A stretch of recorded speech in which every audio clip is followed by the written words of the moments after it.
خی پەروەردگارە فەرمێ موسامان ناردووە ئێمە بەو ئاەت و معجیزانی کە هەیبوون کە 9 معجیزە بوون و زۆریان لە سوورەی ئیسرا باسکراون لە شریتی تریشا پێشتر باسمان کردوون هەر لەم مزگەوتە بۆیە پێویست بە تکرارکردنەوەی ناکە ئیلا فرعون وهامان وقارون.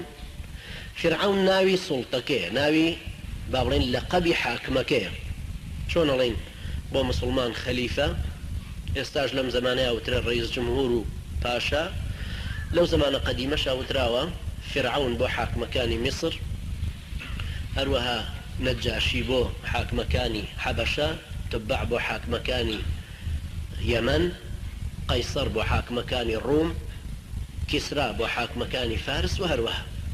بۆ ئەم فرعونە سەیدنا موسا هاتووە کە تەبلیغی بکە، دینی پێ بگێنێ، هەروەها شتێکی دنیایش کە ئازادکردنی میلەتەکەی خۆیەتی ئەن ئەرسل معی بەنی ئیسرائیل ولا تعذبهم. لەوەش واضحە لە ئاەتەکانی قورئان. هامانیش کابرای وەزیرەتی ناوێتی وەزیری فرعون. قارونیش دەسەڵاتدار و دەوڵەمەندێکی دنیاویست و کاسەلێسە، لەبەر خاتری مانەوەی پارە و سەروەت و سامانەکەی لە قەومی موسا هەڵگەڕاوەتەوە و چۆتە پاڵ فرعون بۆ ئەوەی زێڕ و زۆر و تەدلیسیان هەمووی ببێ بە یەک بەرامبەر بە بانگەوازەکەی سەیدنا موسا بوەستێتەوە.